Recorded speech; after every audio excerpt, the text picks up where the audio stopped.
How you doing, everybody? It's Friday the 15th of January 2010, and it's late on in the evening. I didn't get in. I was away doing some work, and I didn't get home until late this evening, and I meant to do these postings earlier on today, but I didn't get a chance. I was doing another thing. I didn't get a chance. Before I do, I just want to make two little postings. But before I do them, I just want to say that I just want to thank everybody who subscribed over the last month, 6 weeks. A lot of people have done that. I just want to thank them. And I also want to thank all the people that made various comments about all the issues that I raised in the various postings. I try and read all of the comments, and I try to answer as many of them as I possibly can.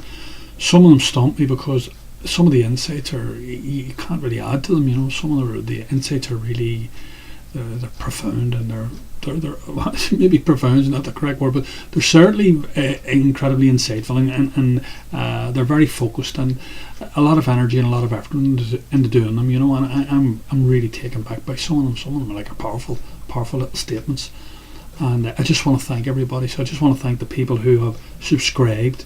You know, new subscribers, because that's what this is all about. This is a forum to try and get a message out. You know, I'm trying to give a little tiny aspect of my little message out. So, and to try and just have an interplay and interchange between people that, you know, are interested in politics and economics. And just thank you very much, and thank you to all the people that have done the comments. I do appreciate it very, very much. I want to raise an article. I want to raise two issues tonight, if I can. Just one is relating to an article in the Irish Independent. And it's about AIB, Allied Irish Banks, and the other one is a more macro article, and it's from the London Independent, and it's about an English economist's view of Ireland and how it relates to England and what's going on there, and their up and coming election. They're going to have a general election in the next 6 months or so. So that's basically what these two things are about. Now, in dealing with the AI, I put links up to both these things. You can have a wee read of them. The article, the first article, is about AIB, and it's about it's got itself into further trouble in the United States. Now, just to put things into perspective, the total loan book that our banks have out. What I've done is I've put a scan up for you, and you'll be able to see it. You'll be able to see the scan. I just get it out here so I know what I'm talking about. Let me bear with me a second. This is the scan from the Central Statistics Office. So I'm going to put it up, and you have a wee read of it. And when you go over to the final column, the columns are sort of divided out. There's 4 columns. All right, and the first column is from the 31st of December 2008, then the 31st of March 2009, then the 30th of June 2009, then the 30th of September, and this was issued in January the 6th, because they're always a few months behind. Obviously it takes a lot of time to correlate all this information, okay? And basically it tells you that the monetary financial institutions in Ireland, which are the banks, all right, all of the banks, they've totaled it all up, they owe external creditors, debtors, bondholders, and all the people that they buy, and in other words, all the borrowings, external borrowings of our banks amount to 690 billion. All right, so that's just less than half of our total external debt. Our total external debt is 1.64 trillion. It tells you. And I've put it up there, and you can have it's going to come up on your screen. You can have a wee read of it, and I'll put a link. That's what I'll do. I put a link, and you can pull it up yourself and have a read of it if you can't see it very clearly. But in the fourth column, it clearly tells you monetary financial institutions owe 690,000 million. So they owe 690 billion. Okay, and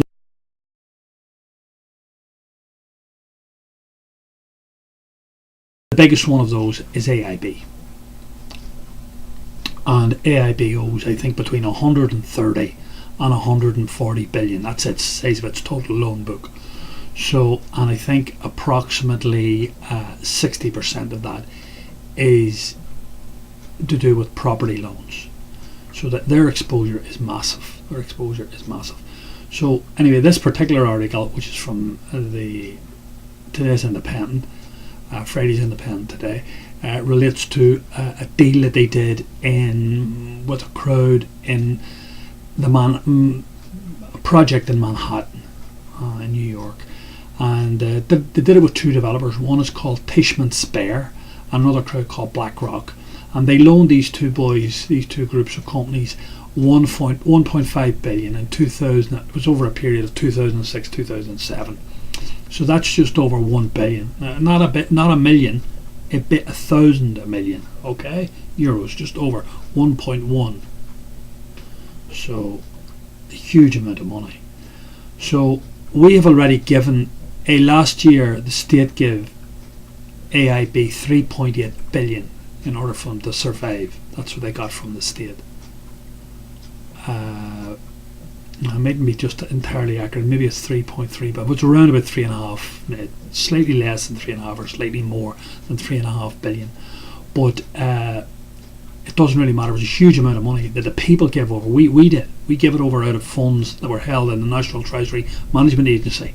We gave it over to them, and we gave almost 2 billion to Bank of Ireland.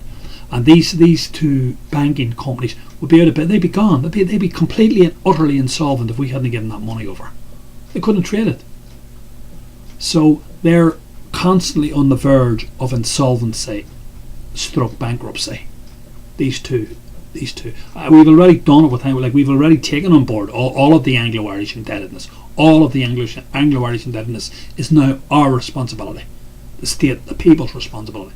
And exactly the same thing could happen with both AIB and Bank of Ireland.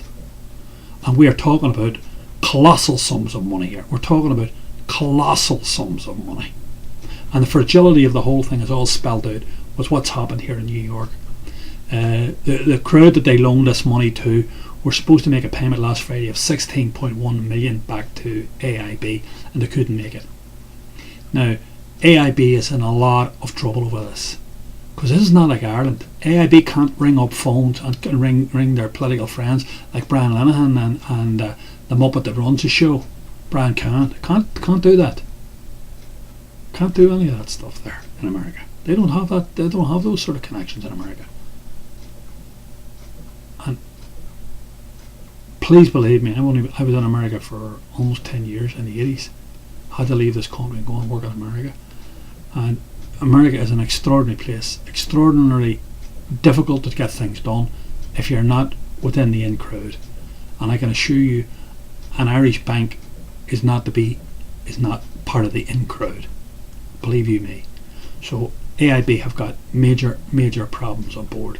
So have a read the article. I think it's fascinating. It just gives you a further insight. But at the end of the day, I think we'll be pissing another one of our tabs. We'll be picking up, and this is all only a matter of time before all these chickens come home to roost. These AIB and Bank of Ireland chickens. It's unbelievable stuff that went on with both these banks. All the banks in Ireland went on. Unbelievable stuff. But anyway, so have a read of the article.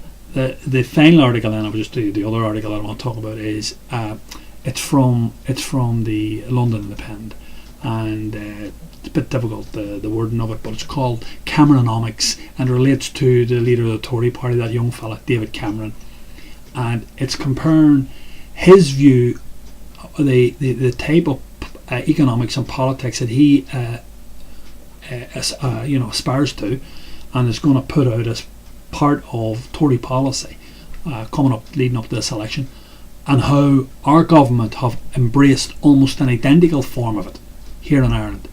And I think it's very, very so it parallels, his viewpoint and what the Irish government have done, and the total balls up and the situation that we've found ourselves in, the total mess that we're in at the moment as a result of us embracing this right wing viewpoint about things.